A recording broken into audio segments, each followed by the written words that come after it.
A narcissist lies. Yeah, they lie. They lie a lot. If they're built with lies. A lot of relationships crumble and a lot of relationships fall apart, and my relationship suffered for years because of the fact that I was not willing to admit the truth about myself.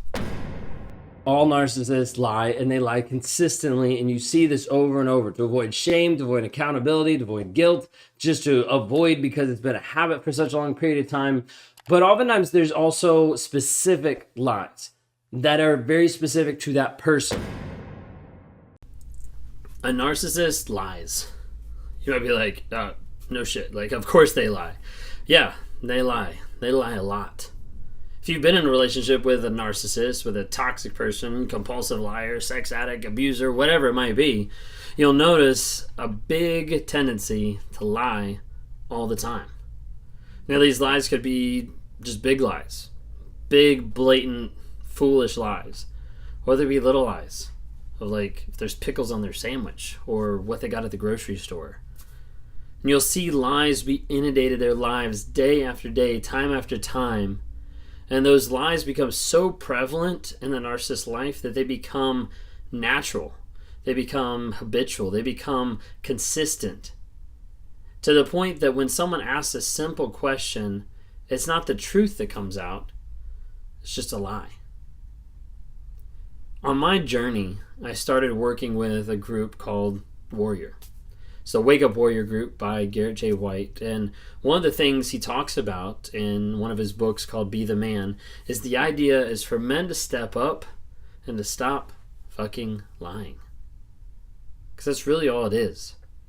It's a person that can't be honest, that can't be vulnerable, has no baseline to be able to change, has no direction to be able to go, has no way for them to be able to change, grow, and develop into another person, into a future version of themselves that's powerful, that's loving, that's caring, that's respectful. If they're built with lies. A lot of relationships crumble and a lot of relationships fall apart, and my relationship suffered for years because of the fact that I was not willing to admit the truth about myself. I was not willing to admit that I struggled with narcissism. That I checked all the boxes of what a narcissist person does, of how they act, of how they interact. The grandiose sense of self, of the manipulation. Every single one. And I got to the place where I finally had to confront my lies. I went through a group, through Warrior. I went through a challenge. They have a 30-day challenge, Wake Up Warrior Challenge. And that challenge, as you go through it, put me through a lot of hoops and a lot of things that is sit back and actually take acknowledgement and question myself. And throughout the course, I started learning bits and pieces of sometimes how I lie or why I lie, or getting to the place of acknowledging if I cannot be real, then there's no chance of me developing. There's no chance of me growing. There's no chance of me becoming a better person if I'm not real about who I am today. See, when a person lies, they end up sacrificing all future growth, all future help, because they can't acknowledge where they are. Narcissists can't acknowledge that. I couldn't acknowledge that. I couldn't get to the place where I could say, hey, I have a lie, and it's hindering me from growth. Because I thought that lie was protecting me, was protecting my vulnerability, was protecting my shame, was protecting my guilt, was protecting by having a mask so that everybody thought I had it together. In reality, I didn't. In reality, the person I was inside was the person destroying all the people around me. The lies that you tell yourself end up limiting your capacity to grow. The lies that a narcissist tell themselves limit their ability to acknowledge where they are, limit their ability to take accountability, limit their ability to change. If you're with someone who's narcissistic, if you're with a toxic person, if you're with an abuser, and they're unwilling to acknowledge things in their lives that are true, that are factual, that are verified, whatever it might be, and they're going to stand on lies every single day, there's no hope in that relationship. Get out. You see, I'm not on this platform to bring hope to people. I'm not on this platform to say, hey, love your abuser more. That's not the message that I'm here for.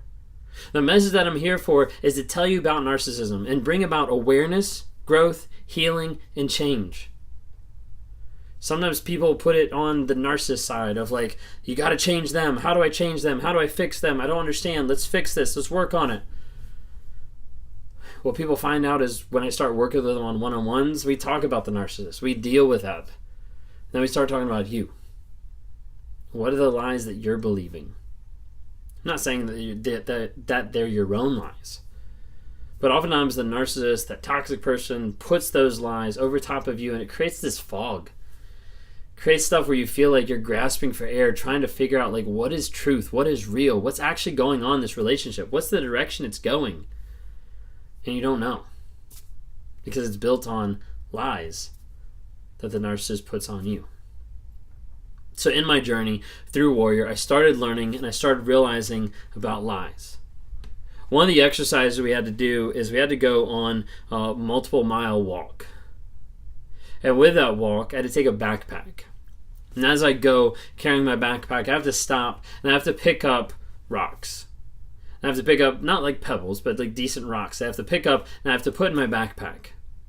Every single rock, as I step, is a rock that demonstrates the lies that I have in my own life. And as I walk those miles, I look and I take up one of those rocks, I put it in my backpack, and I start to feel the weight. Now, weight first isn't that bad. And then I go a little bit further, add another rock. And that weight gets a little bit heavier.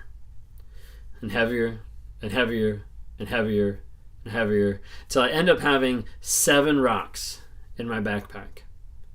And these rocks are weighing me down as I'm walking and continuing this trek. And the idea is as I continue to walk, I continue to think, I'm thinking, and I've been challenged by Garrett to think about what are these lies costing me. As I'm walking and I'm feeling this weight on my back, as I'm feeling the pain of having to deal with this heavy weight, this heavy pack, I have to start thinking, what are these rocks doing to me now? And I have to start thinking, what are these lies doing to my life now? And how have these lies affected me in the past? And as I walk, the goal is to think through what are the biggest costs that these lies have cost me. Wrote them down back then. My 4 biggest costs of what lies have cost me in my life. Connection to my wife and to my daughter. How I've hurt them. How I've broken trust. How I've hurt relationships. Number 2, my relationship with God. The lies that I have been lies between myself and God. And as a result, I'm not willing to accept Him, to accept His presence, to accept His power, or to accept any aspect of change. Number 3, one of the biggest costs is it destroyed friendships and relationships. There's countless people that I no longer have as friends because of the lies that I told, because of the false persona, image that I put out there for people to see while I was doing everything else in secret. And the 4th thing, one of the biggest costs, as I'm walking and I'm thinking of that weight on my back of the biggest costs, one of the 4 things was I got fired from my job. And I'm not talking recently, this is in the past, okay? But that was one of the costs.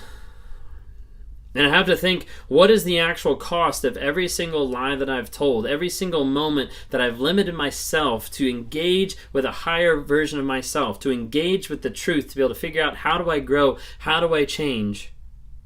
What's the cost of that? It was a couple years ago, I wrote this down. The cost, it's really priceless. How do you put $1 on those things? The connection with a wife and daughter, relationship with God, destroyed friendships, fired from the job. I broke and destroyed amazing people, damaged friendships, and can't get those back. But I would pay more than anything to get those back. I would pay even more to have the gift of realization now. Because realizing what the lies have done is more important than just getting all those things back. So I wrote this down. I said, if I went back unchanged to the place that I started, I'd just fuck it all up again. Because the lies that a person has in their lives limit their capacity.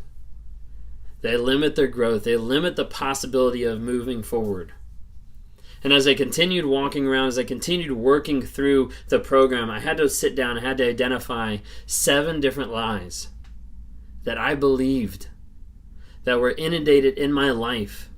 These are lies between myself, me, myself, and I. Lies that were internalized. Lies between myself and God. Lies between myself and my wife. Lies between myself and my work, my coworkers, my boss. Lies between myself and family.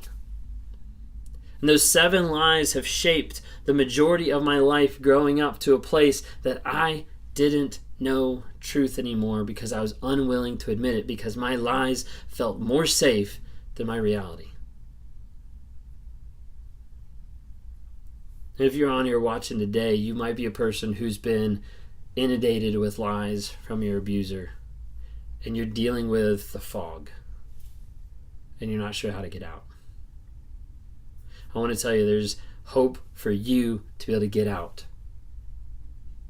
For you to get healing, growth, and change in your life by identifying where you are, by identifying where you need to go, and us making moves to get you there. That's what I do one-on-one, in coaching environments, in group sessions, to be able to get people to the place where they acknowledge the truth of the situation. As they dig down between their feelings, their emotions, and the story that they're telling themselves, they equate it to the facts to figure out what's actually going on. We work on a new story that actually is based on truth, based on facts. And they start to clear a little bit of that fog. They start to acknowledge of where they are. And once we know where we are, we have a position, a starting point, that we can build a plan, that we can write a path, that we can direct the area that we want to go, to be able to build you to a place that you are strong, empowered, confident, and moving forward with your life in growth mode. It's possible. For some of you that are stuck in the trauma bond or in limbo land, detoxing from the narcissist, it's possible. You might not feel like it, but it is. If that's you and you want to talk sometime, click on the link below. Just grab a time and let's talk. Let's see how we can set up a plan to get to your growth, your healing, and your freedom from that toxic person, from that abusive person. If you don't already, follow on TikTok, Instagram, Facebook, just to get small nuggets of truth every single day. Would love to have you interact with the podcast. Got a couple different versions of stuff going on there with the podcast. Love to have you hear that. Rate us, review us, share an episode. There's other people out there that need to hear about narcissism, need to understand how it's affecting their lives. They might not even know it. See you then.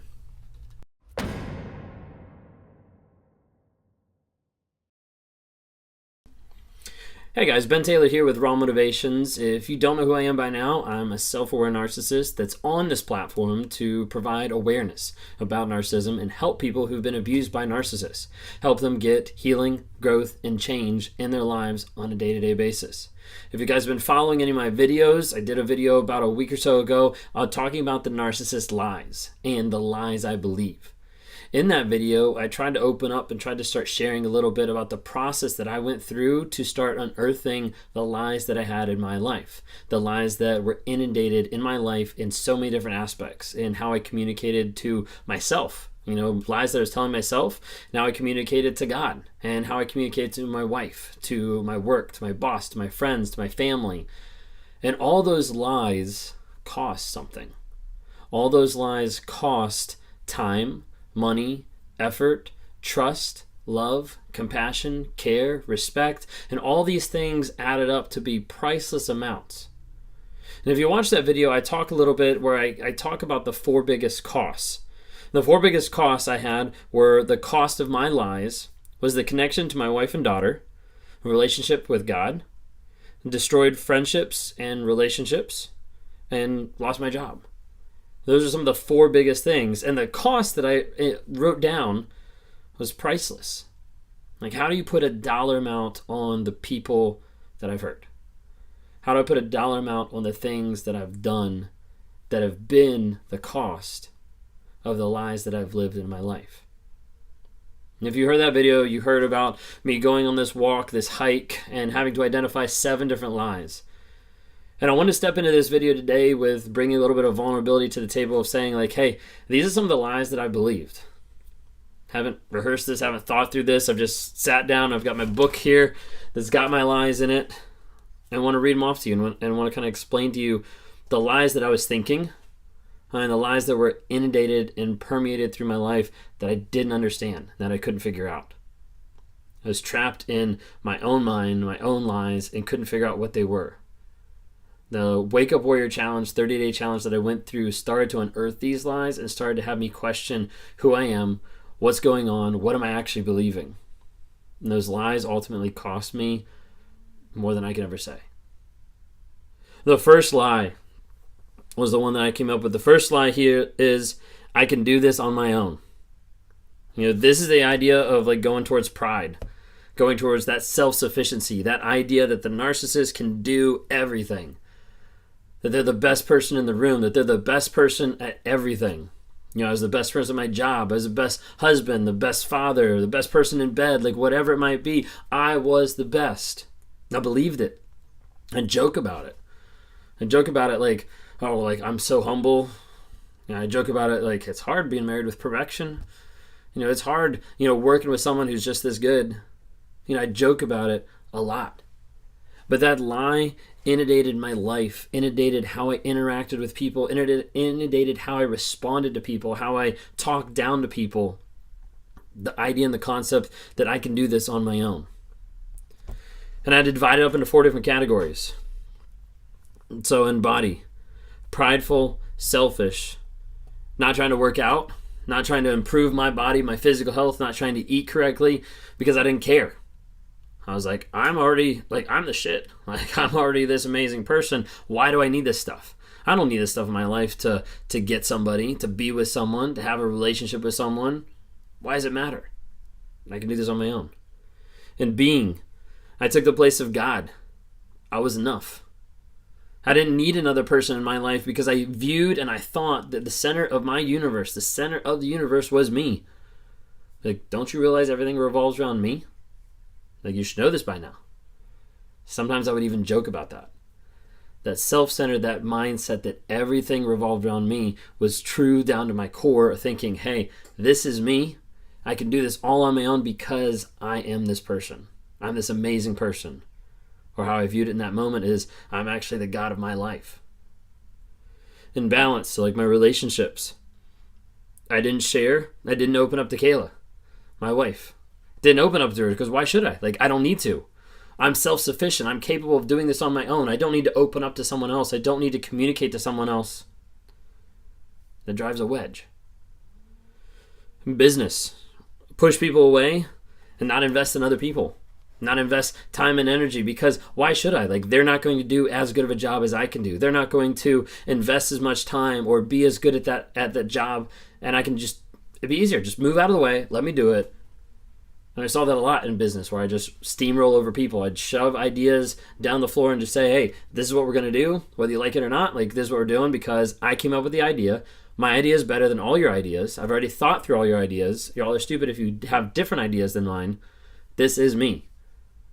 And that thought of I can do it on my own was one that permeated those 4 aspects of my life. That's how I view my life. That's how I view some of the aspects of warrior. That's how it comes down. Body, being, balance, and business. And it comes down to the fact of like, hey, these 4 areas were massively affected by that one thought, by that one lie that was permeated through my life over and over and over again.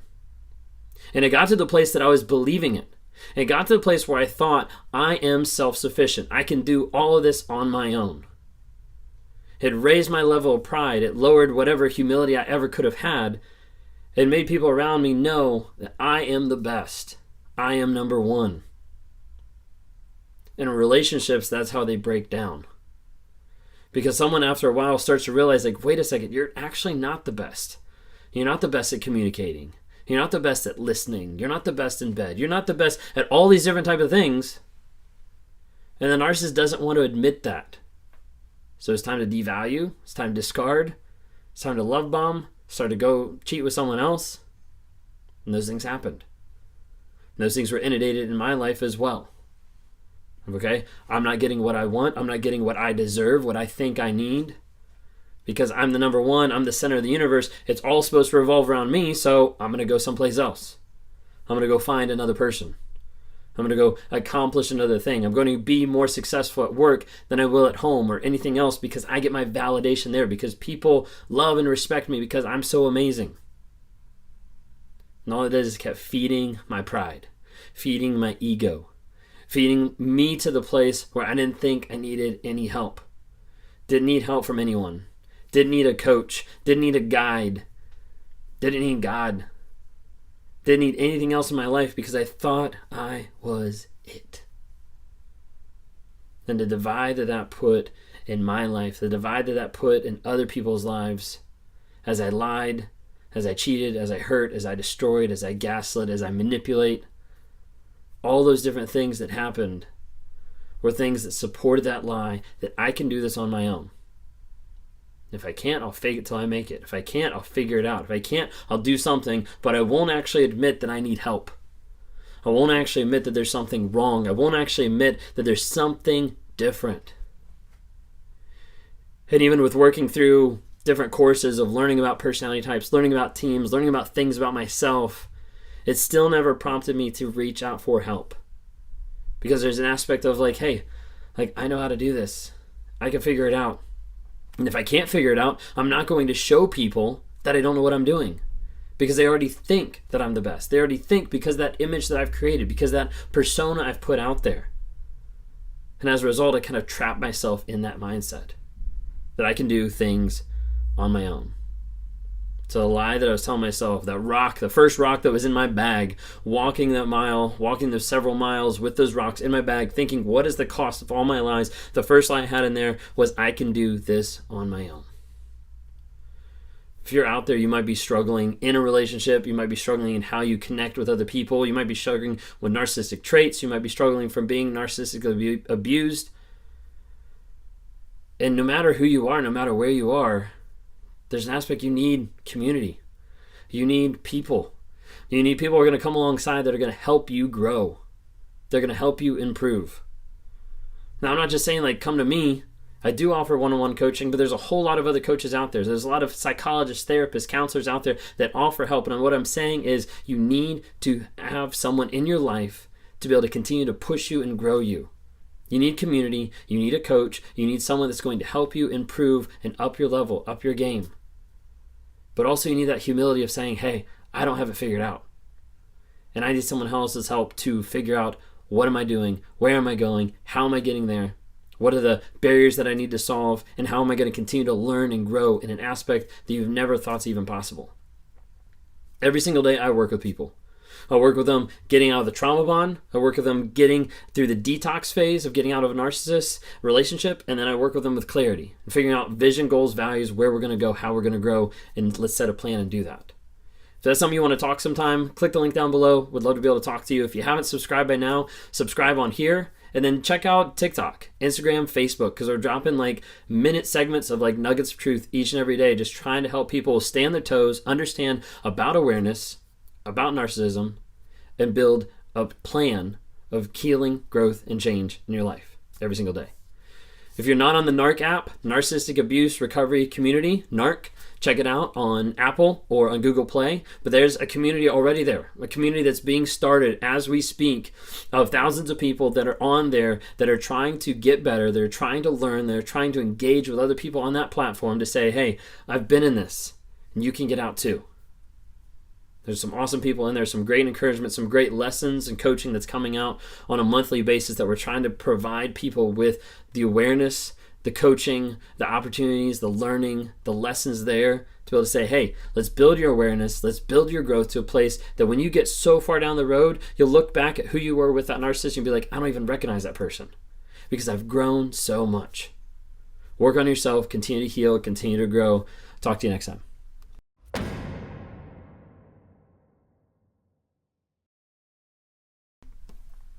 Hey guys, Ben Taylor here with Raw Motivations. Wanted to come on here and talk about the lies that I believe. Hopefully you've seen a couple of the videos. I'll try to attach them below or put them in a playlist for you. But the lies that I believe. This is part 2, the lies that I believe. If you've seen the first video, the Narcissist Lies, and you'll see the lies that I believe there. It talks about the cost of the lies in my life. How the lies cost me a connection with my wife, with my daughter, my relationship with God, the friendships around, the relationships I had with other people, and it cost me my job.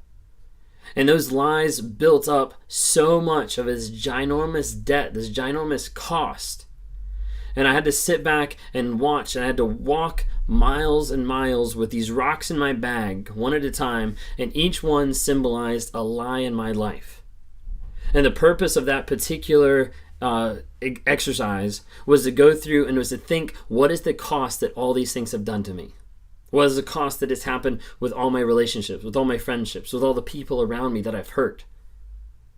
And as I started to go, I had to come up with 7 different ones. This is like, I guess at the time of this recording is like almost 2 years ago.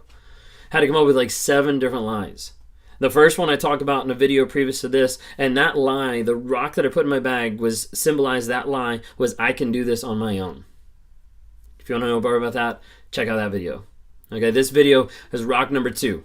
Rock number 2 going into the bag is this right here. This is the lie that I was telling myself. I am a good person. I am a good person.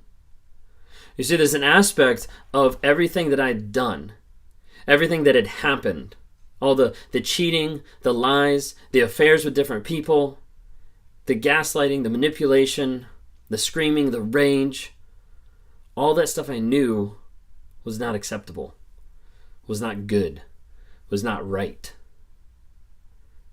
And I didn't want to admit that. So I kept telling myself a lie over and over and over again. Hey, I just raged out. It's okay. You just had a bad day. You're still a good person.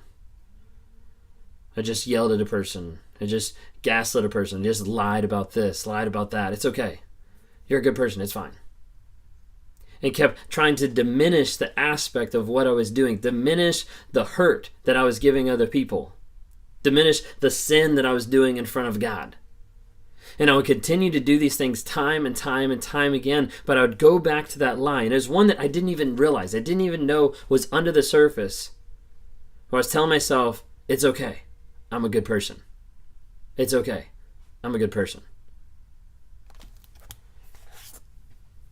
What I wrote with my lie, number 2, the rock, I am a good person.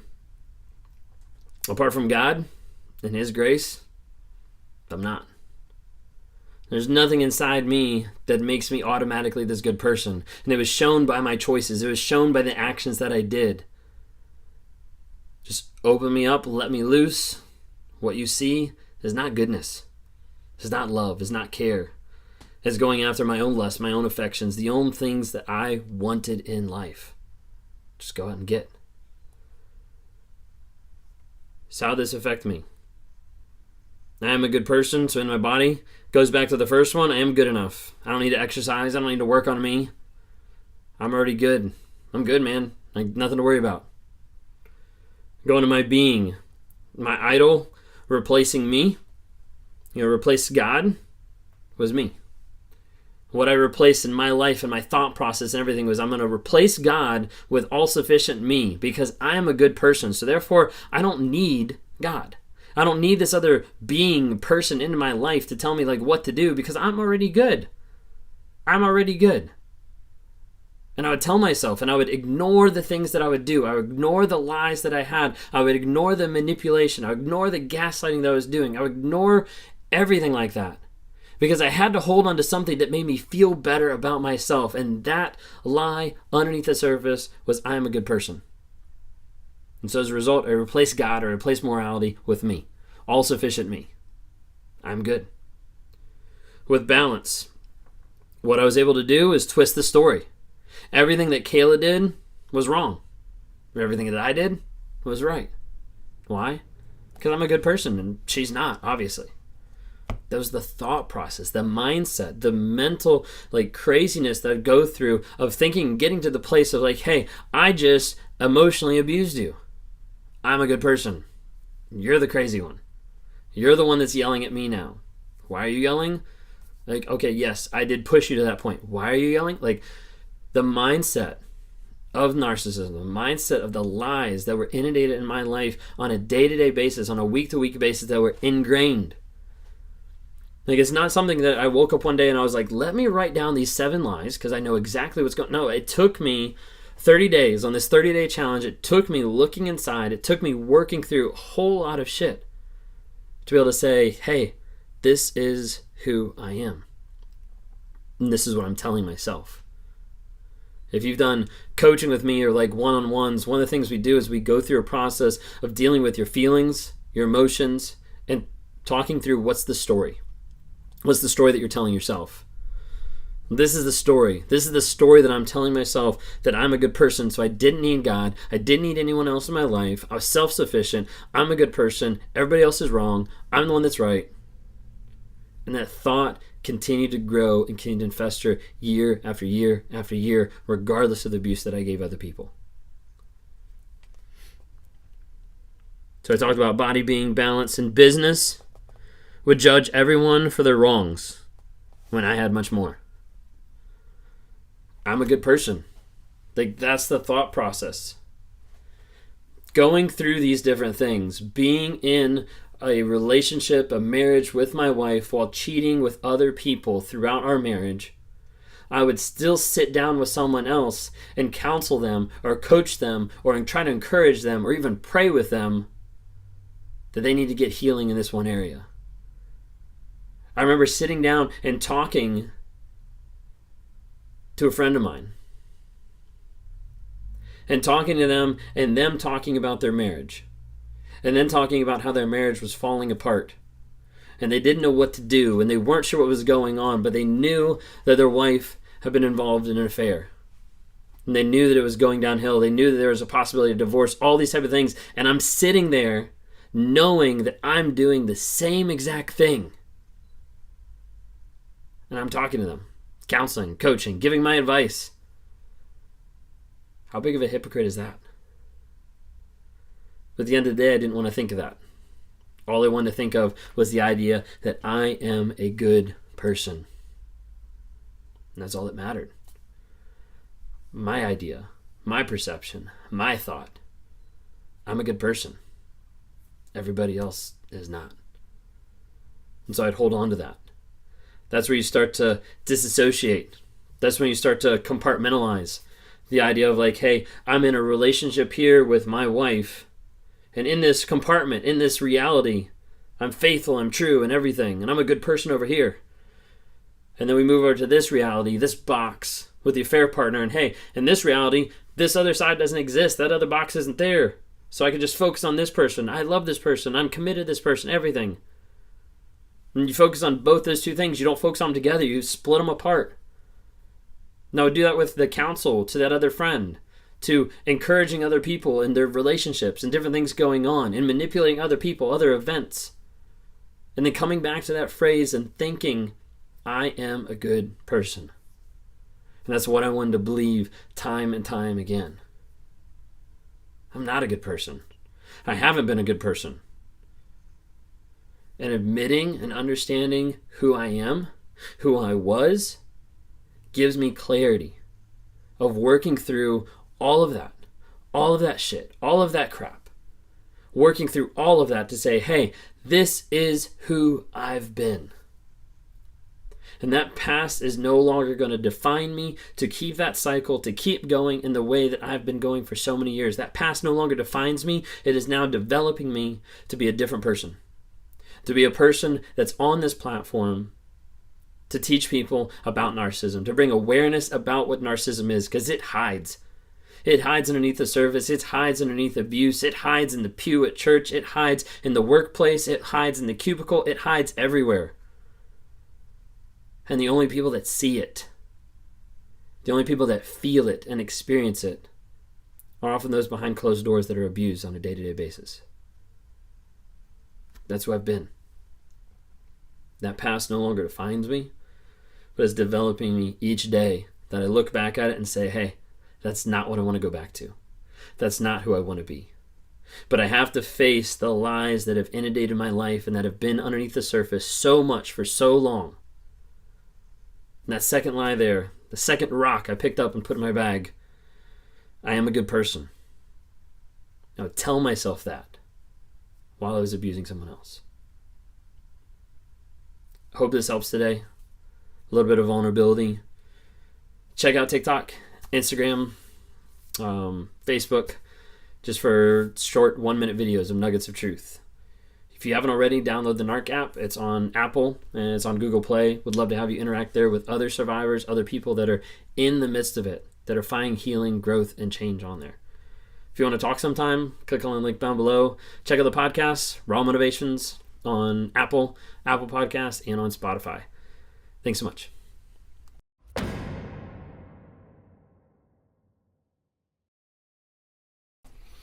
Hey guys, Ben Taylor here with Raw Motivations again here today. Wanted to come back and talk to you again about the lies that I believe. And if you haven't started watching by now, I'm going to have a playlist of all these so you can actually see every single lie that I'm talking about. So there's 7 different lies.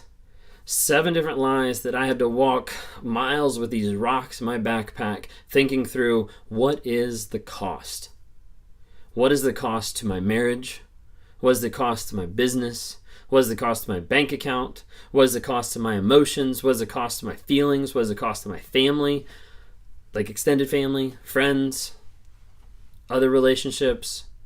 And I had to take a look and say, what is the cost that I'm giving? What is the payment that I've had to give? What are the things that I've had to miss out because of the lies? Because of the lies that have inundated my life on a day-to-day basis. And so much so that they permeated who I was to a point that I didn't even know I had lies. Before I went into this 30-day challenge with Wake Up Warrior, the Wake Up Warrior Challenge, before I went into it, I was like, okay, like I have lies about, what I had for breakfast or who I had an affair with. Like I have those lies, but I don't have other types of lies. I don't have a lie to myself. Like I know who I am. Like I don't have a lie to like other people about who I am. Like, they know by now. Or I'm hiding it, but I already know that lie, so like it doesn't really matter. There's a lot of justification going on. And as I started to get deeper into it, as I started to figure out, hey, the lies that I have are really real, and they're really deep.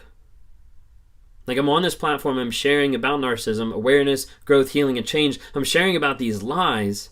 These lies are stuff that came out of this Wake Up Warrior Challenge that right now at the time of this recording is like 2 years past.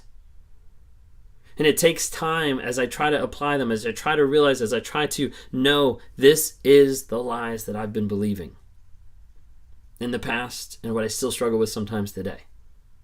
Because the struggle is not over. The struggle is constant. The struggle is sometimes daily. The one thing I know is that there's change, is that there's difference, is because there's struggle. You might have heard the phrase, if you've been listening to different people out there, Brendan Burchard, a couple other positive people, the idea of like embrace the suck. Embrace the struggle, because in that struggle, there's growth, there's change. And as you're striving for something, that's kind of how I am today. Like I have to embrace the things. I have to embrace the struggle that's going on, because I know in the past, there was no struggle. It was just what I wanted. It was just my own desires. Yeah, there was chaos. Yeah, there was arguing. Yeah, there was yelling. But there was no struggle. It was easy just to be who I was at that moment. To get what I wanted. To be selfish. To not care about anybody else. That wasn't a struggle. The struggle now is, how do I put other people first? Anyways, I'm digressing. We're here to talk about the lies, okay? So the third lie, the third rock I picked up, put in my backpack, started walking these miles, thinking, what's the cost that these lies have been? The third lie. I deserve happiness. I deserve happiness. Some of you might not like this, but it's okay. The reality of it is, because of everything I've done, because of the shit that I've had in my life, because of the sin that I've done between myself and others, between myself and God, I don't deserve anything. I don't deserve anything. I deserve death. It's really what I deserve. Because of the things that I've done, because of the sin that I've done before a holy and righteous God, I deserve death. But God loves me. But I kept thinking in my head, I deserve this. It's that sense of entitlement. It's that sense of idea that I deserve happiness. I deserve to be with someone who loves me. I deserve to be with someone that I feel good about. I deserve to be with someone that makes me feel a certain way. So let's break it down in 4 areas. Body, being, balance, and business. So body, took advantage of others. Sex with other people. Sex outside of marriage. Sex with multiple people. Multiple days, multiple people, whatever it might be, took advantage of that. Took advantage of my own body, gratifying it whenever I wanted because I said I deserve this. That entitlement, that thought of it doesn't matter about other people, it doesn't matter their thoughts, their feelings, it doesn't matter about commitment. All it mattered was me, myself, and I. And that entitlement spread throughout every aspect of my being, every aspect of my life, that I deserve this. I deserve happiness, so give it to me. That was my thought process. In being, I thought I was entitled to what I wanted, no matter what. I thought I was entitled to the things that I wanted, depart and void of God. Doesn't matter what God says. This is what I want. This is what I need. I deserve this. So if you're not going to give it to me, God, then I'm going to go find it. I'm going to go take it. If I can't find happiness and acceptance in my own marriage, I'm going to go find it with someone else. If I can't find validation in my job, I'm going to go find another job. If I can't find validation in this, I'm going to go do this. Like, it just kept going on and on and on with that thought going through my head that I'm entitled to this. I deserve this. This is mine. I deserve happiness. Permeate my body, my being, my balance. Like I just said, I sought happiness elsewhere. I would say I don't get this from my wife. I don't get this from Kayla, so I'm going to go wherever I want, to whoever I want, whenever I want, to get what I want.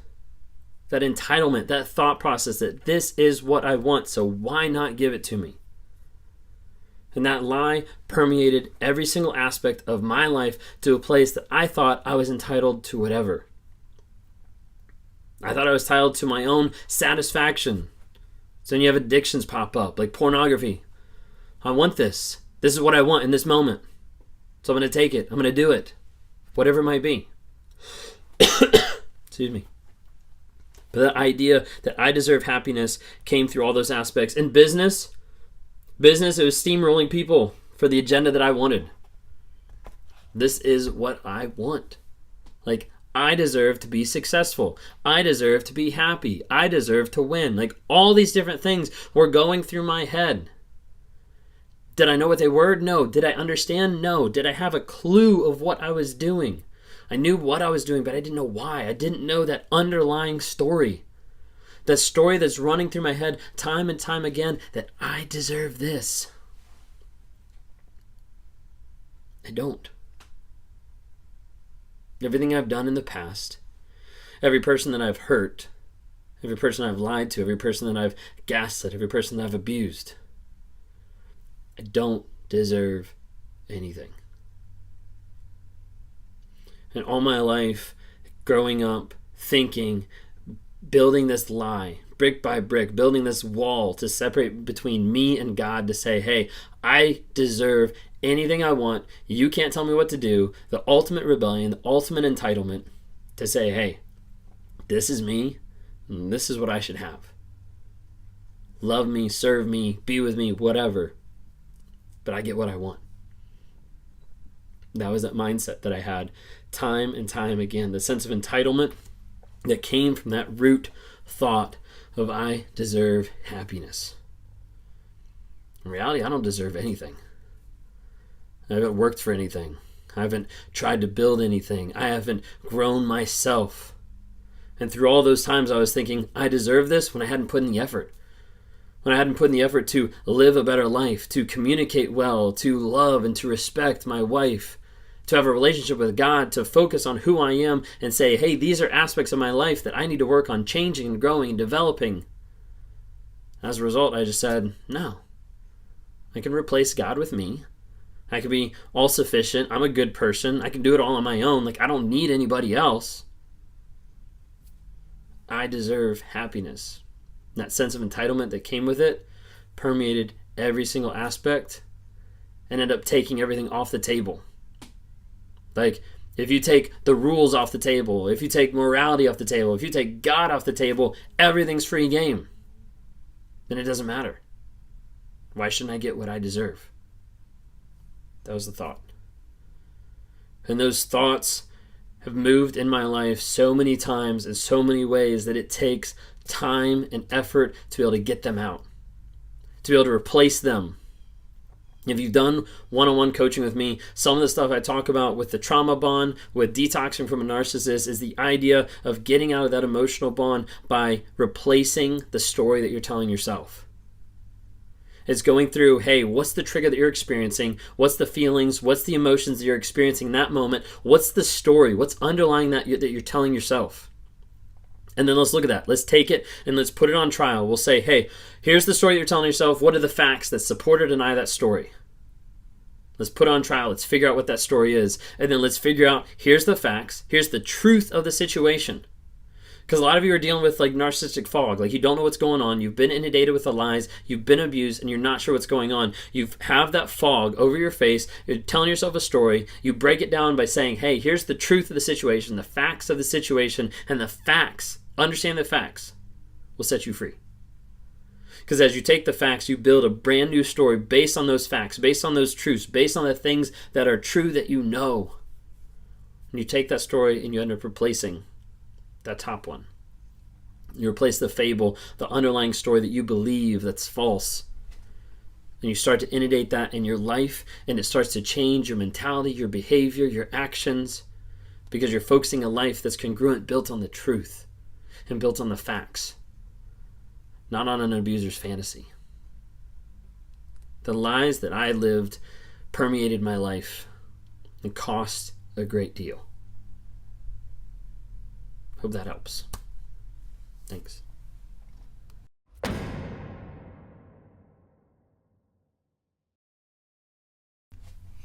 Hey guys, Ben Taylor here with Raw Motivations. Wanted to come on here and talk to you about the lies that I believed.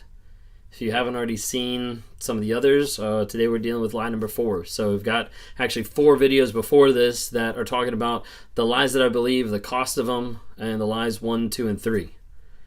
If you don't know me by now, I'm a self-aware narcissist that's on this platform and several others to provide awareness about narcissism and provide healing, growth, and change to people out there that have been in narcissistic abusive relationships. They're not sure how to heal. They're not sure how to change.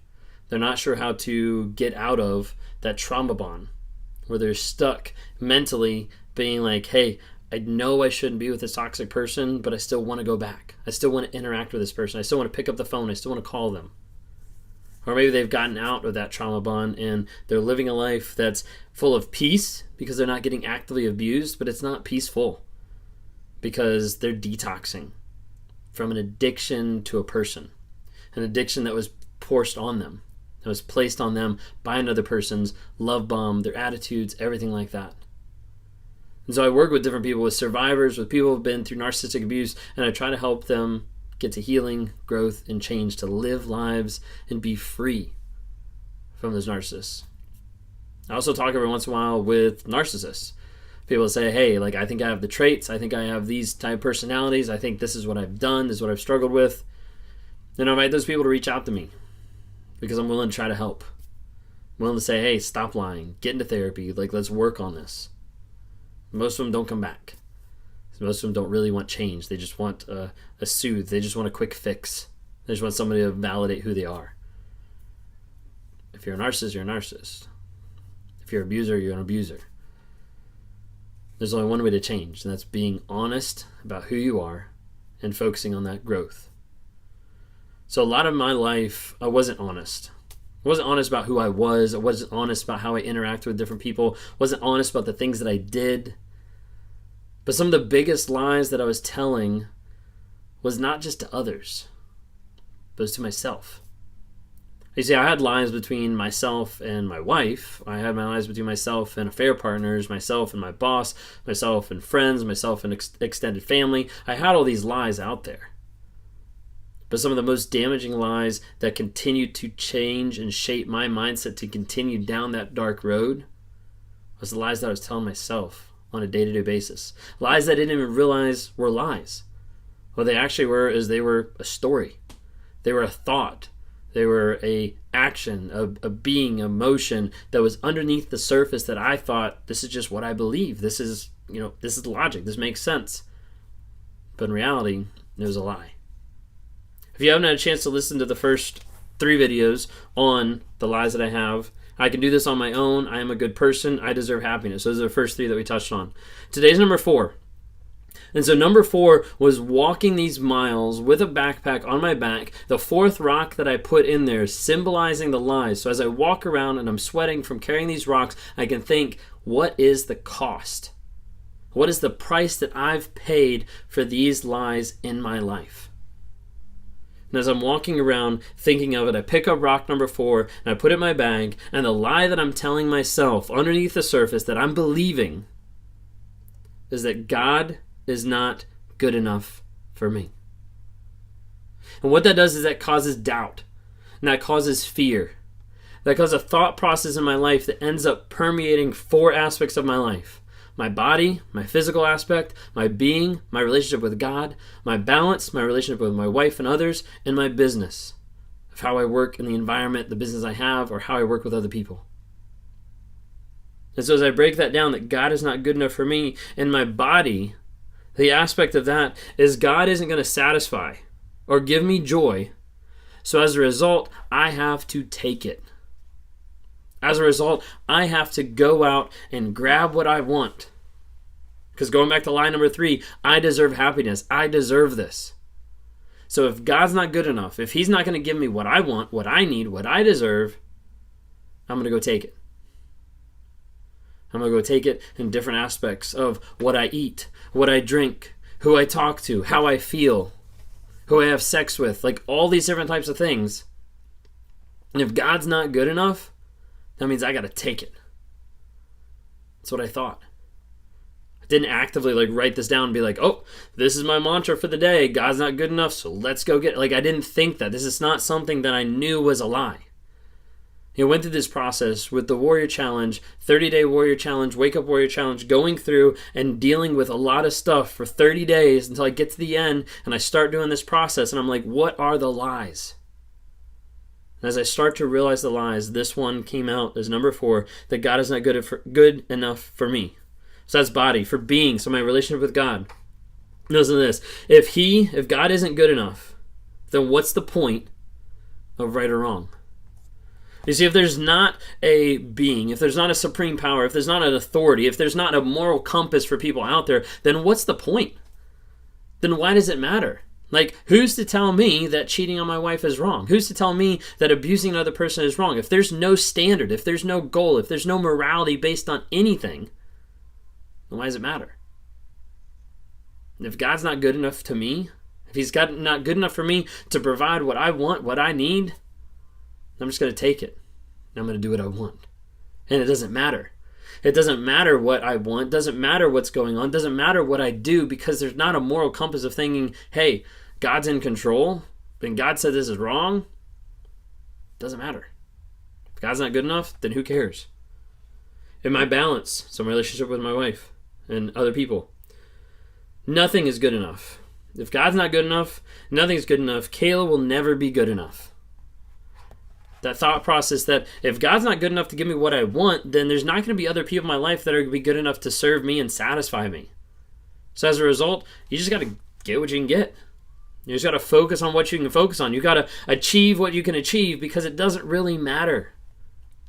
If you take off the morality, if you take off the idea of there being a right or wrong, then who cares? Do whatever. But I didn't think of that thought consciously of God's not good enough, but it came through in my actions. It came through in how I was living my life. That all these things, nothing was going to be good enough for me. The 4th one, balance. I have to do it on my own, in my way. Stuff isn't good enough for me. It just comes back to me. It comes back to, hey, you got no help. No one's coming to save you. No one's coming to help you. It's just you. All right, I got this. Because remember, I deserve it. I'm a good person, and I can do this. self-made man. I can do this on my own. So as a result with business, still again, steamroll over people. We say, this is how we're going to do it. I don't care what you think. Not engaging with other people, not helping other people grow. I'm like, why should I? Like, why does it matter? It doesn't. That's the mindset. That's the thought of this lie that had permeated everything beneath the surface and that I didn't realize was actually there. Because if God's not good enough for me, then why should I have anything to do with God? And that thought came out in my actions. Of how I treated my wife. Of how I treated other people. Of how I was abusive, emotionally, mentally. Of how I cheated on my wife. Of how I had multiple affairs. Of how I conducted myself in the business, in the restaurant. Of how I worked with other people. Of how I didn't care. It permeated so many different aspects. And I didn't have a clue what I was fighting. I didn't have a clue the system that I was in. I didn't have a clue the things that I was doing of how to stop this. How to stop it was to get below the surface and figure out, what is the story? What is the lie that I'm believing? That was number 4. Hopefully this is helpful as far as like trying to be vulnerable, trying to open up, trying to say, hey, this is some of the aspects that has changed my mindset, that has been a part of my life over the past years, or the past several decades, has been a part of my life that helped form and create me to be this person, this awful person. If you guys want to talk sometime to try to determine what are the lies you believe, what's the story that's underneath those feelings and emotions that you're thinking, that you're experiencing, that you don't know if it's true or if it's false, and you want to talk through that, click on the link down below. We'd love to be able to interact with you, be able to help you in any way that I can. If you're out there, listen to other aspects. We've got the podcast out, got Inspire and Motivate, which is part of Raw Motivations podcast. Also underneath Raw Motivations podcast is Narcissist / Empath. That's on there as well. So me interacting with a friend of mine who's been in an abusive relationship. We'd love to have you interact. Just build awareness. Share some episodes. Communicate with other different people about what's going on. Because a lot of people don't have an awareness of narcissism. How its effect, how it hurts people. That's what I'm on here for. And to provide awareness, growth, healing, and change to people who've been in these situations.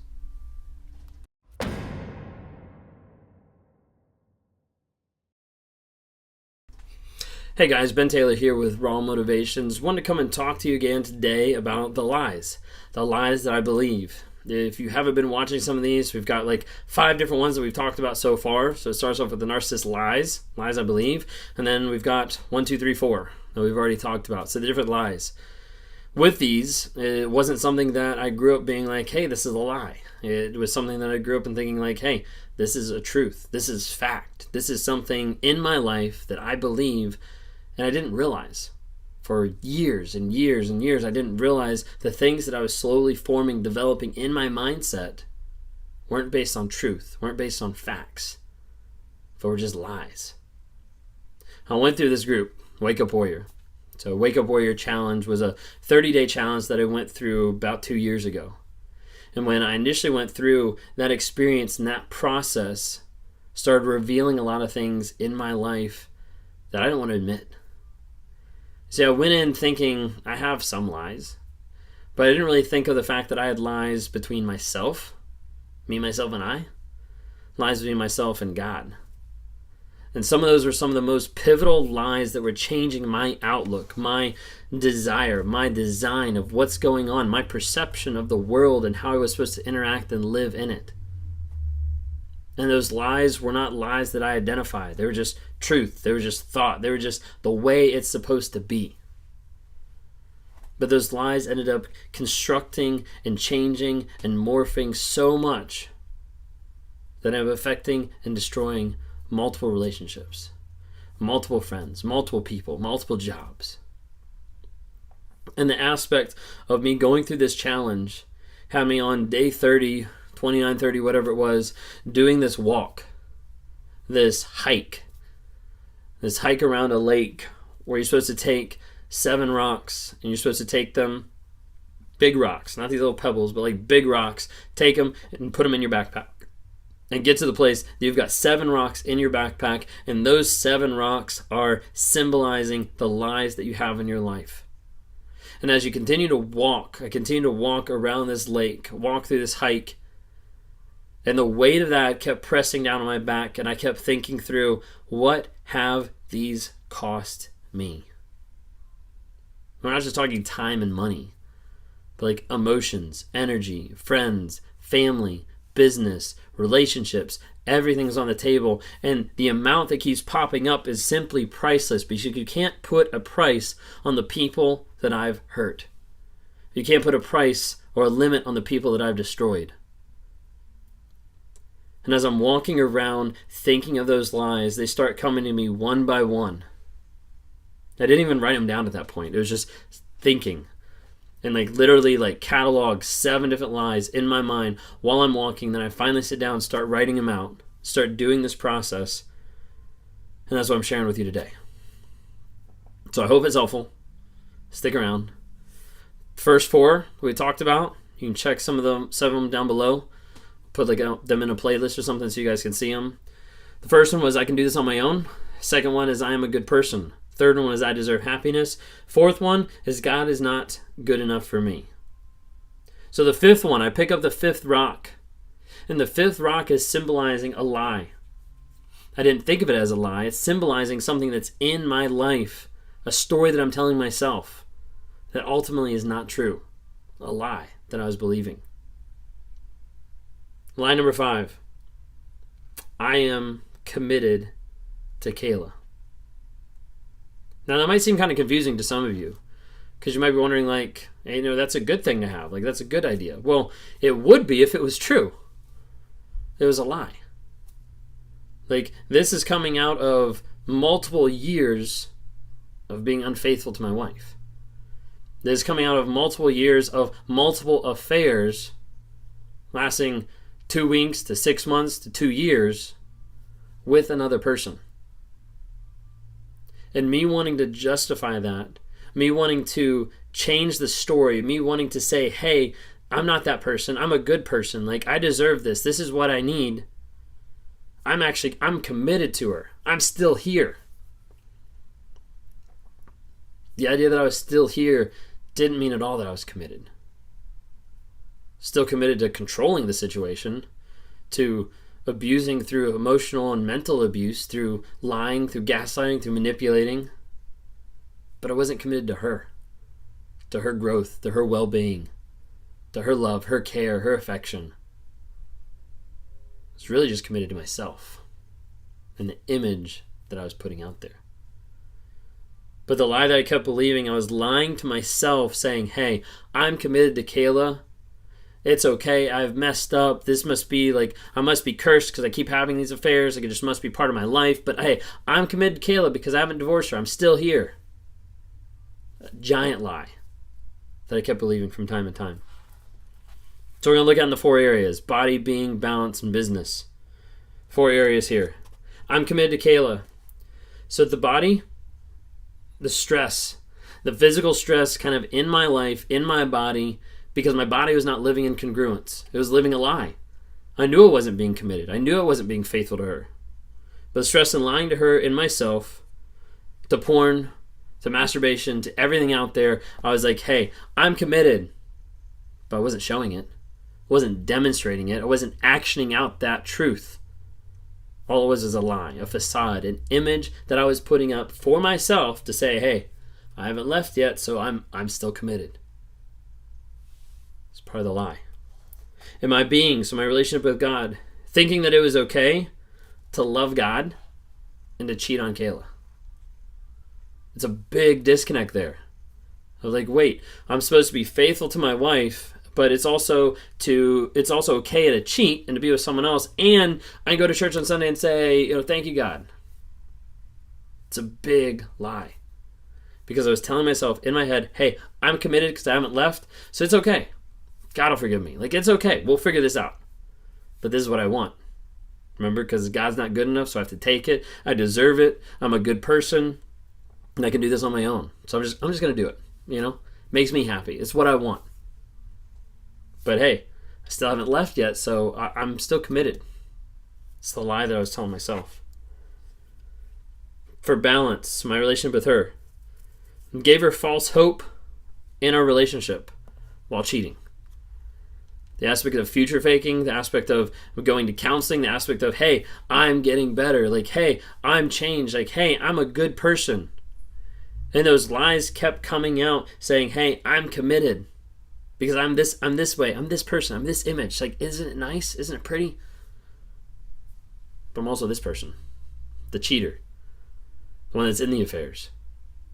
And giving my wife false hope about how this relationship's progressing or how this relationship is, while at the same time having these affairs is the cost of that connection between my wife and my daughter. Is the cost between everything that I've done, the hurt that I've caused with multiple people, and the hurt that I've done multiple times to her. The cost. And the last one, number 4, business. Example for others in marriage while living a lie. Being able to have people at work that say, wow, y'all work together really well. Like, we didn't even notice that y'all, had a relationship because you guys just function so well in a business environment. You're so professional. Like, I wish I could do that with my spouse. Or counseling people of hey, they're dealing with relationship issues, and we come alongside and be like, hey, this is how we help. And all these different things that were lies upon lies, but underneath the surface of this one, it was hey, I'm still committed because I'm still here. You might be in a relationship with someone that thinks that thinks, I'm still here, aren't I? So what's the problem? I still provide for you. I still give you food. I still let you live here. So what's the problem? Well, the problem is that's not love. The problem is that's not care.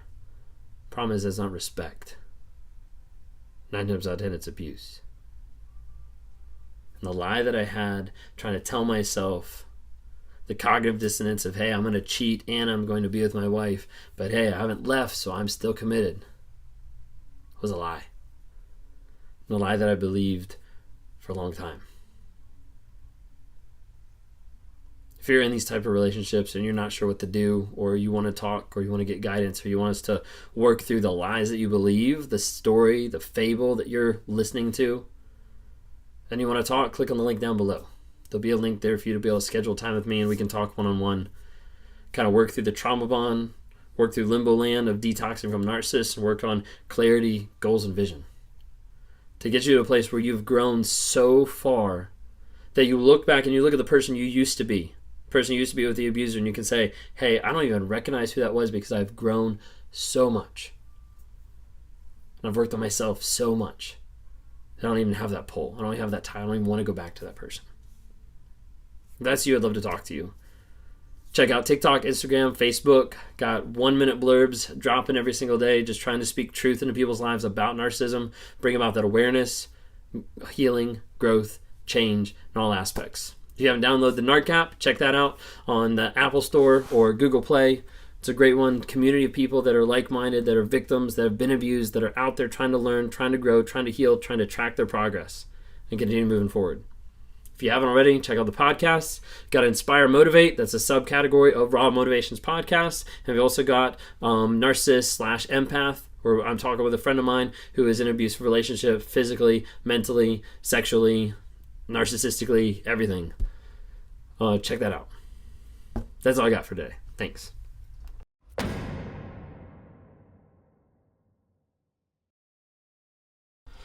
Hey guys, Ben Taylor here with Raw Motivations. Wanted to come on here. This is part 6. Part 6 of the lies that I believe. If you haven't listened to some of the others, check out the very, very first one. So the prequel to the 6 of them that we talked about so far, where it's the Narcissist Lies and the lies that I believe. And in that, I talk about going through the challenge, through the Wake Up Warrior Challenge. And I talk about going through that process and getting all the way to day 30, where we have to do a walk. We have to do a hike. And in this hike, I have to go through and I have to pick out decent-sized rocks and put them in my backpack. And each time I drop a rock into my backpack, it symbolizes a lie. It symbolizes something that I'm thinking that's inundated in my thought process, in my mindset, a lie that has been there for such a long period of time that I believe that's affecting who I am, and it's affecting my growth. And as I walk around, as I take that hike with that backpack full of 7 different rocks, I have to be able to take a look and I have to say, hey, what is the cost of all these lies? How has it destroyed my marriage? How has it hurt my connection? How has it destroyed my relationship with God, destroyed relationships with others, with friends, with family, with work? What is the cost? And be able to look at that and say, like, hey, the cost of this is pretty priceless. Like, how do you put a dollar amount? How do you put a cost, a price on the hurt that I've caused and the people that I've hurt? This process was done at the time of this recording about 2 years ago. And since then, it's that fight and that struggle of taking these lies, taking these stories, taking these fables, that what I thought was true, and working piece by piece, one by one, to destroy them, to break them down and to replace them with truth. Replace them with the actual story of the situation. Replace them with facts. Replace them with the truth of the situation, because the truth and the facts are what set you free from the lies you believe. And I believed a lot. If you haven't had a chance to watch all the other videos, there'll be like a playlist or something so you can go back and watch the others. And the lies that I believe: number 1, I can do this on my own. Number 2, I'm a good person. Number 3, I deserve happiness. Number 4, God is not good enough for me. Number 5, I'm committed to Kayla. Number 6, the 6th rock that I took and I picked up and I put in my backpack and I walked for miles with those rocks in my backpack. The 6th rock that I picked up was symbolizing of the 6th lie, and the 6th lie was just this: that I was in love with other women. I was in love with other women. So it comes out to it, I'm putting a thought, putting a story into my life that's saying this. That's saying, hey, I'm loving to this person, I'm loving to this person, to this person, to this person, to this person, to this person. But that's not true love. It's not true connection. And so I'd tell myself this lie, and what it does is it causes confusion. Causes emotional chaos for my own life, because in reality, that's not true. In reality, like, I don't know what's going on, because I'm putting out pieces, I'm putting out future faking, I'm putting out love bombing, I'm putting out gaslighting, all these different types of things to try to organize, orchestrate, and keep everybody in line. While I'm trying to convince myself in my mind, saying, hey, I'm in love with this person, this person, this person, this person. And it affects in 4 different ways. Each one, with the warrior group, we break it down in 4 different ways: body, being, balance, business. So body, physically, how it affects. Being, my relationship with God. Balance, my relationship with my wife, with friends and family. Business, how I exude that in the work environment. So this lie, I was in love with other women. What did it do to my body? Expose me to STDs, to sickness, to a lot of different things that happen throughout the course of being involved with other women, to being involved in different affairs that put a lot of people in danger. I didn't think of that. It wasn't top of mind. It wasn't something that I was concerned about. It wasn't something that I was thinking about. Because remember the other lies: if God's not good enough, it doesn't matter what I do. It doesn't matter who I hurt. I deserve this. I'm entitled to it. I deserve happiness. I'm still a good person. I'm still committed to Kayla. It doesn't matter. And the lie that I was believing in this aspect was I was in love with all these different people. With being. Squelched out God's voice with other pleasures. I'm in love with these other people. Doesn't give me time to be in love with just one. Doesn't give me time to focus on God. Doesn't give me time to focus on anything else, because, hey, my relationship with God is less important than my relationship with an affair partner, than a relationship with my wife, than a relationship with another person. Because remember, I'm more important. That's what I thought. That's what I believed. So I thought, every single person, this next person, I'm in love with this person. This is going to be the one. This is going to be the one to fix me. This is going to be the one that will help me. That'll change everything. This is going to be the true love, my soulmate, the perfect one. That's what I focus on. and the effect of that, and body, being, and balance, what it is, it distanced me from Kayla, from my wife. And ultimately, I didn't want her love. Like, I'm already committed to you. I'm not leaving. Remember that from line number 5. But it distanced me because I'm like, I'm not in love with you. I'm in love with someone else. This person, in my mind, I am more in love than I am with you. So why would I want that love? Why would I care? And that mindset, that thought of saying, hey, I'm in love with someone else was a lie. Was a fabrication, was a manipulation of that person, of myself, of saying like, hey, this is what I think, when it's actually not true and it's not based on anything true. Because you can't go into it being like, hey, I'm going to love all 6 of these people. It doesn't work like that. Not in these type of relationships. Not in these type of affairs. The last one in business, distracted, loss of focus, and loss in business production. There's an aspect of when someone's in like the dating phase. You know how they kind of like tend to forget a lot of things? They forget to show up on time. They forget, different appointments. They forget different things because they're so enamored, infatuated with someone else. That's what I was. I was enamored, I was infatuated with another person, with another woman. So I was like, hey, I'm in love with this person. This is who I want to be with. I wouldn't do anything about it. I wouldn't go farther with it because remember, I'm committed to Kayla, so that keeps me locked into her. But this is who I really want to be with. This is who I see a life with. This is who I see a future with. And as a result, other things suffered. Obviously, my relationship with Kayla, business-wise, my relationship with the business suffered. I wasn't focused. I was focused on flirting instead of it was of focusing. I was focused on everything else but what I need to focus on for growth of the business, for growth of myself. But that lie permeated a lot of different things, a lot of different aspects, and I wanted to keep it separate. So I'd compartmentalize it. I'll put it in a box. I'd say, hey, I'm committed to Kayla over here. I'm in love with another woman over here.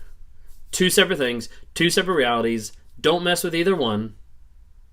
In between doesn't exist. I just jump. I'm committed to Kayla. Walk out of the house. Hey, I'm in love with another woman. Walk back in the house. Committed to Kayla. And that mindset, go back and forth, creates such chaos, such confusion emotionally that it affects everything. Of being more loving here because I'm more loving here, or being angry here because I'm angry here, or because I don't get attention here, then I take it out over here. Like all this type of stuff goes back and forth and creates this mental chaos and confusion for everybody. And all because of that lie that I was believing underneath the surface, that I am in love with these other people. That I'm in love with this person, with this person, with this person, with this person, with this person. And thinking that and how that affected my mindset, how that affected my relationship with Kayla, how that affected my relationship with God, my body, my being, my balance, my business, all helped destroy it in every aspect. What I work with people now is I work with people to try to identify the lies. But I don't start off, I don't say like, hey, what lies do you believe? Because nobody knows that. If we knew that, then there wouldn't be lies. Sometimes it's lies that the narcissist puts around you. And sometimes it's lies that you end up believing that you don't know that are there. When I first saw these, I didn't think oh, this is a lie. This is something that I'm putting in my head, and that is an active lie. But I thought it was something I believed. It was something I thought that was real. But in reality, it was me lying to myself, lying to others, lying to everyone else around. And that lie that I was in love with other women let me justify doing that to my wife. Hopefully some of these lies, just being vulnerable here, have been helpful for you guys. To be able to see some of my mindset, some of the stuff that's going on, but then also some of the process of, this is who I've been. This is who I'm not going back to be. I've got one more lie coming up in the next video. Maybe we'll do some of the other aspects of the beliefs, or the I will or the I don't want statements, of understanding hey, where I'm going from there. If that's something you're interested, kind of leave some comments, give me some feedback. We've been doing 6 of these so far, so I don't know how it's going yet. But yeah, that's number 6 lie. If you want to talk sometime, click on the link below. If you haven't by now, subscribe to YouTube. Got TikTok, Instagram, Facebook, dropping nuggets of truth every single day. Listen to the podcast under Raw Motivations. Got Inspire and Motivate, kind of a subset of that. Empath versus Narcissist, kind of a subset under that. I'd love to have you interact. Just get out there and spread awareness about this, because there's a lot more people getting abused and getting abused with narcissists, with toxic relationships, psychopaths, sociopaths, you name it. A lot more people out there getting abused that either don't realize it or that no one else realizes it. Spread the truth. Help people know what's going on. That's why I'm on this platform, to bring about awareness about narcissism, healing, growth, and change. See you next time.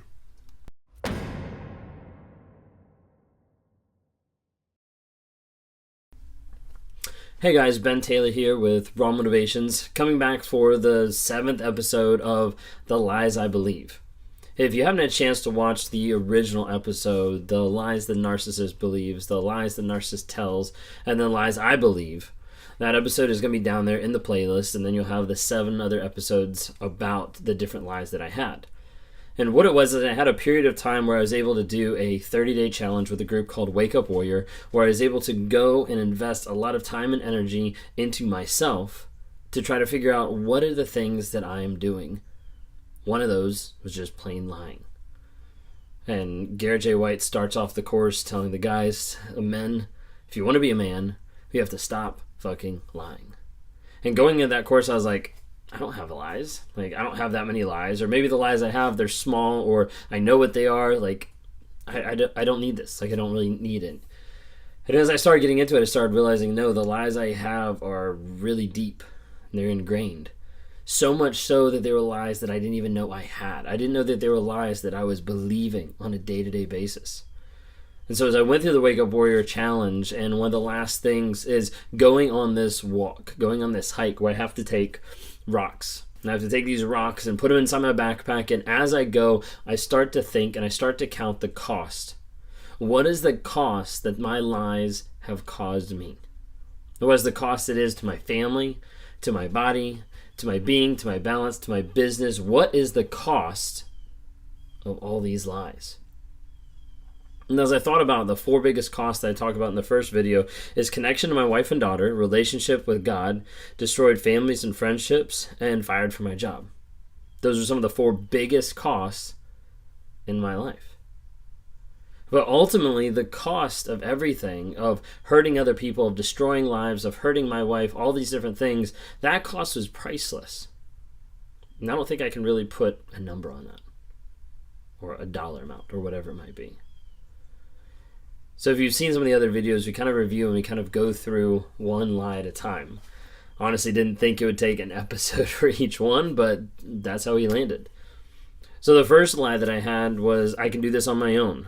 Lie number 2 was, I am a good person. Lie number 3, I deserve happiness. Lie number 4, God is not good enough for me. Lie number 5, I'm committed to Kayla. Lie number 6, I was in love with other women. Which leads us to number 7. So number 7 was the last of the lies, the last of the ones that I thought of as I'm walking and hiking around this lake, putting another rock into my backpack. And as I go down and I pick the 7th rock up, the lie that was emanating and going through in my mind, the lie that has cost me so much, was just this. Lie number 7, I can never win at love. There's the idea that I'm not enough. There's the idea that no matter what I do, no matter how hard I try, no matter what I put into my life, I'm never going to win love. Like, it's just never going to happen. And this started the idea of even self-doubt, of skewed focus, of what am I actually thinking about? What am I actually doing? How am I actually approaching love? Like, why don't I have that? Why can't I get love? Why can't I connect in that way? It'd be like you watch a movie and you see the actors on the screen, you're like, wow, what is that? I don't get it. Or you look at people walking down the sidewalk and they're holding hands and smiling at each other, and I'm like, what is that? Because it doesn't feel like I have that. And what it did is it started to paint a victim mentality mindset in my mind of who I am, of why I'm not getting what I want, what I need, because I can't win. Like, something's wrong with me. Like, I'm not enough. It's not good enough. Like, why isn't this how I want it? And so as I had to look at it, I had to break it down into 4 different areas. Body, it's like my body, my physicality. Being, my relationship with God and myself. Balance, the relationship with my wife and daughter, friends and family. And then business, how I implement and work that into the job that I'm at. So as I'm going through these lies and I'm going through this challenge, this is about 2 years ago at the time of this recording. As I'm going through this, I'm thinking through, I can never win love, and thinking through, like, what's the point? And so I had to break it down into those 4 areas, body, being, balance, and business. So with body, it came to the fact where I was thinking, why try? Just go for anything you can get. Find someone. Do whatever. Like, it doesn't matter. Like, if there's no win, if there's no being enough, if there's no, like, this actually matters to another person, to another being, this actually matters, then who cares? Like, why does it even matter? Just get what you can get. Get the pleasure, get the happiness, get the feeling. Just get what you can get by being with that person. Emotionally, sexually, physically. Just get what you can get. Because why try any other way? If you can't win, what's the point? Then being, God doesn't love me. Why should I try? Going back to that idea that God's not good enough for me, and now I can't win at love. Like, it's an impossible game. There's nothing that I can do to be able to get love, to be able to get affection from anybody or from God. So then what's the point? Why even try? And that victim mentality comes out of me wanting something, wanting this love, wanting this affection without having to put in the work, without having to put in any effort, without having to acknowledge where I am, who I am, the lives I've hurt, the sin that I've caused, like all this different stuff. Like, with that, the idea with being is God doesn't love me. So why should I even try? If you take out that aspect of God, if you take that aspect of morality, if you take out that aspect of there actually being a purpose and a meaning to life, to love, to happiness, all those type of things, then anything can come on the table. Because again, why does it matter? So when I'm thinking about that idea, I can never win love, I started to believe in balance that I'm not good enough for my wife. And I started to point out that, hey, there's no point in this. Like, there's no point because, like, she doesn't love me. She doesn't care about me. This is how she reacts. This is how she responds. And all those reactions and all those responses were a direct reflection of what I was doing to her. How I was raging, how I was acting, how I was gaslighting, how I was manipulating her. To the point where she would come back at me and I'd be like, see, I'm the victim here. And I would think that every single time. And I would think, if I can't get love from her, then why does it even matter? Why does it matter who I'm doing it with, where I'm going, who I'm seeing, what's happening? Why does it even matter? The last part with business, I can never win love. What that means in reality at that point in my life was be the best so that people like me. Because if I can't win, then I can conquer. If I can't win, then I can be amazing in one aspect. I can have people love and adore me in one aspect because I'm the best in that aspect. And you see, all these lies didn't come into my life thinking like, oh, that's a lie, let me put that in my life. They came in as different thoughts and feelings and attitudes and emotions that came through a whole different litany of things that happened in my life to bring me to the point of saying, hey, these are things that I believe. These are things that I think. These are things that make up my victim mindset and my mentality that says, I'm not the problem, but everyone else is. And coming to terms and embracing the fact that these are lies is probably one of the hardest realities over a period of time. There's the in the moment, realizing and understanding, and then there's the everyday application of how do I live that out so that these lies, these thoughts, these words, these stories in my life don't have free reign. They don't control me anymore. So over a period of time, I started working through different statements, different ideas of what are the impacts that these have had on my body, on my being, on my balance, on my business, and then what do I not want anymore? Because those lies had put a lot of different thoughts in my life of what I wanted, what I was going to get, how I was going to get it. So I had to get to the place of saying, like, this is what I don't want. And I started writing down statements of, I don't want this anymore. I don't want this anymore. And I had to get to the place of saying, okay, these are the 7 lies, these are 7 things that I don't want anymore. Now here's what I will no longer fucking tolerate in my life anymore. And I had to start writing out other statements. And I started to write down other things of this is how I want my life to be. This is how I need to change and add and subtract things in my life that make me go down this path of believing these lies on a day-to-day basis. What I challenge you after watching, if you stuck with me for these 7 videos, is what lies do you believe? You see, I work with people every day in one-on-ones and in coaching scenarios where I'm helping people get out of the trauma bond, break the addiction with a narcissist, with a toxic person, and find clarity, healing, growth, and change. And oftentimes what we have to do is we have to go down deep. Like I tell people, like, hey, I need you to be vulnerable with me so that we can get to the place that you can understand the story that you're telling yourself. It's a lot easier to wrap your mind around a story that you're telling yourself than it is to say, hey, what are the lies I believe? Because the lies just aren't there. It's not on the forefront of your mind or the top of your head or on the surface saying like, hey, I believe these 5 lies. Do you want to hear them? But instead, we talk through what you're feeling, what emotions you're experiencing underneath the surface, and the story that ends up coming out from that. And then as we take that story, we put it up on trial. We say, hey, what are the facts that support or deny this story? And then what does the new story need to be? And then how do we implement that on a day-to-day basis to rewire your mind, to change your mindset, to help you grow, change, and develop into being the best version of yourself that you could possibly be? If that's something you're interested in talking sometime, click on the link below to grab a one-on-one. Would love to talk to you and interact any way I can. If you want to be involved in a community of people that are doing that on a day-to-day basis, that are working on growing themselves, getting free, learning about narcissism, and continuing to change, then we've got the NARC app. NARC, Narcissistic Abuse Recovery Community, NARC. You can find it on Apple or on Google Play. Download it and start learning about narcissism. We've got more things coming out each month on that. If you haven't by now, like subscribed onto here, go ahead and do that, or follow me on TikTok, Instagram, Facebook. We've got nuggets of truth that are dropping every single day to be able to help you get free and help you understand the situation that you're in. Stay safe.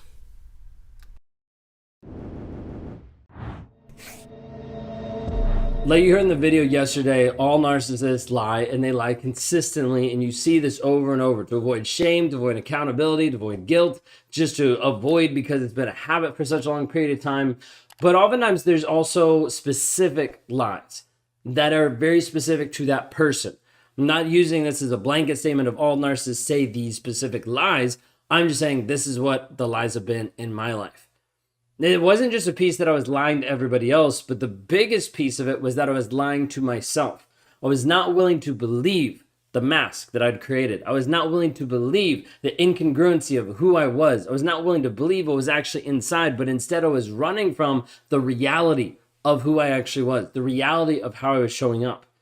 And as a result, I started to believe some internal and some core lies about myself, about my reality, about the people that were in it. And all of this continued to stem to a place that continued this downward cycle. These lies. So I identified 7 of them. Identified 7 of them going through the Wake Up Warrior Challenge. And this is the same challenge we coach guys with even today. Helping them actually liberate their mindset and actually be free from the toxicity that they've been a part of. Helping other women actually be free mentally and emotionally to no longer believe the lies being stuck on them by the narcissist in their life. So I'm going to go back, and we're going to go back a bit to the original aspect of me learning, me growing, and me seeing different things open up. So I've got my book here with me of going through these original lies that I wrote down. These were very, very integral to my growth and my journey. Not the lies specifically themselves, but the awareness and the acknowledgement and the working through of them.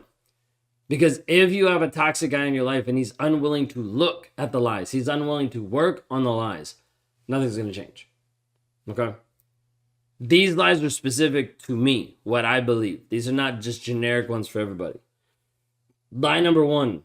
I can do this on my own. This is a piece that turned everything that I did into pride, into a piece of being like, I'm good enough, I'm better, I'm the best at what I do, so therefore I can do whatever I want. Like this came into a place of like being very self-centered.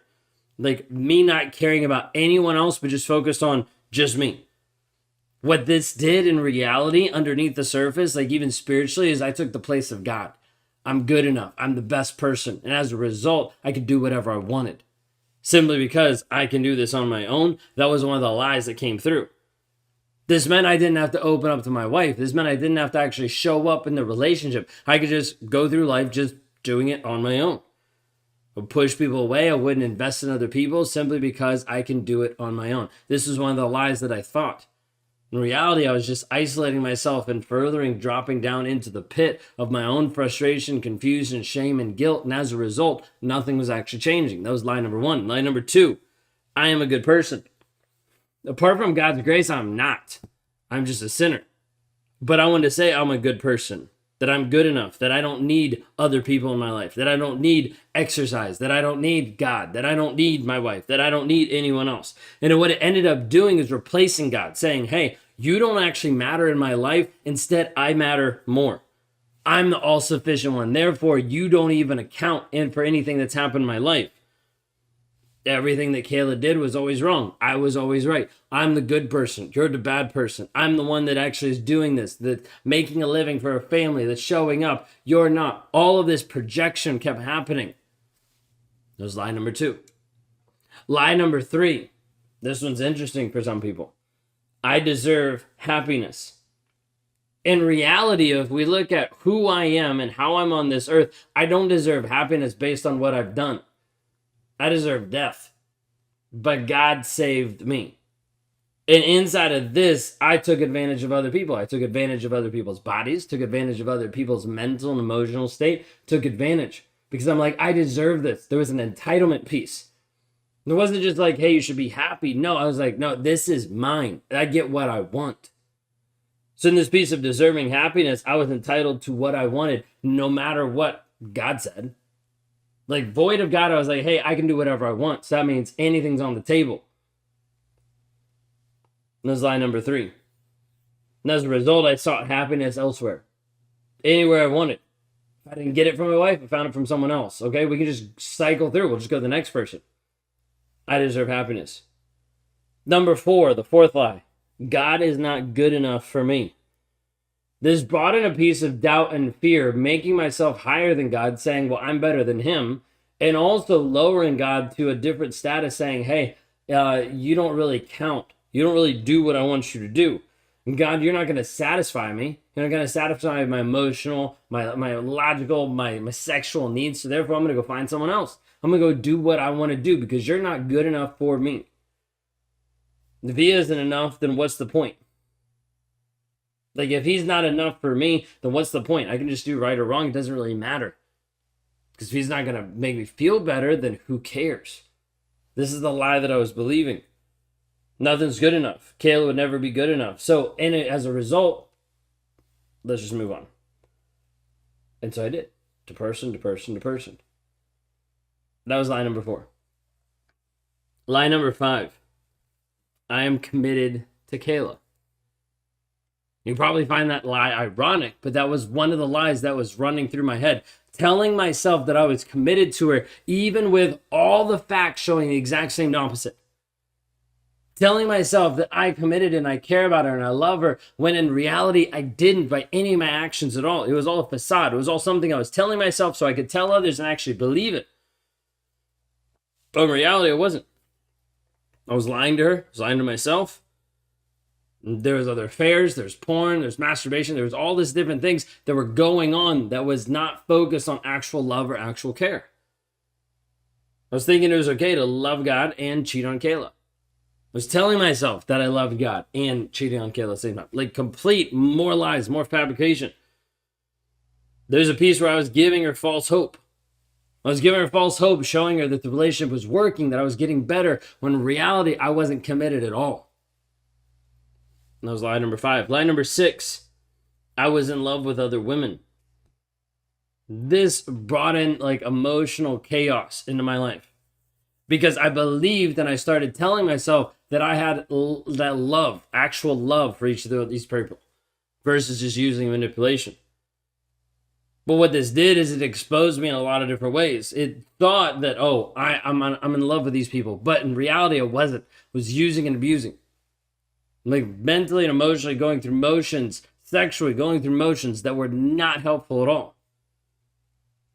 And what happened inside of here is I started to squelch out God's voice. Like that Holy Spirit nudge of like, hey, probably shouldn't be doing this. Put a cap on that. Hide that. Run away from that. Because I didn't want to hear it. But what happened is then I just kept distancing myself from Kayla. Because she wasn't good enough, let me go find someone else. And so on and so forth. Lie number 7. This has a piece of underlying of being not enough, which is really interesting because up above, I think that God's not good enough, right? But there's still this lie that I know is still a lie, that I'm not enough. And so the lie here is I can never win love.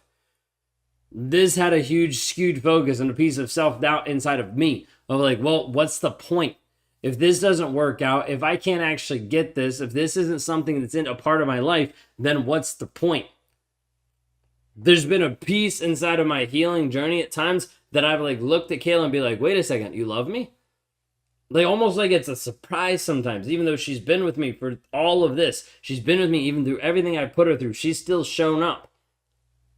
And it's a surprising reality because this lie here, I can never win at love. So you brought me to a place of thinking, well, why even try? There's no point in actually trying. If I can't win love, then there's no point in trying. Just forget it. I'll just do whatever I want to do. If God doesn't love me, then why should I even try? Why should I even care? Why should I even focus on it? These are 7 lies that I had to admit to myself. Very core and integral lies at the very beginning of my awareness journey. Since then, I've discovered way more than 7. Because we all have lies in our life. We all have something we're believing in the moment that's not actually true. Believing in the moment that's making us feel better about ourselves. And oftentimes that's the thing that keeps you doing the thing you don't want to do. The lie right now is keeping you inside of the toxic relationship because you want to believe so bad you're willing to sacrifice your facts. You're willing to sacrifice your current reality to believe something that's not true. To believe that he's just having a hard time, that he's emotionally immature, that he's struggling because of previous abuse, and you're letting the abuse happen to you more and more and more simply because you're unwilling to look at the facts. You're too stuck on the fact of, is he a narcissist? Is he not a narcissist? Who cares? He's abusing you. And you keep looking for a label, trying to think that it will liberate you, when in reality, it's only keeping you further imprisoned. Because it's keeping you stuck to a toxic guy. What's the lie that you're believing today? If you don't take a look at your life to really understand and really acknowledge that you are telling yourself lies every single day, and everybody does. There's not a person on this planet that doesn't lie to themselves. But the reality is, how are you going to pursue honesty? How are you going to pursue authenticity? How are you going to pursue you actually showing up true to you versus the lie that you believe? In this moment right now, you might be believing a lie that you're ignoring, that you're running away from, and that is the piece that's actually holding the key to you getting out of this prison cell. If you want help finding this and actually liberating yourself from a toxic relationship, please reach out. Mentally, emotionally, physically, you're stuck, please reach out. Go to rawmotivations.com today and let's talk.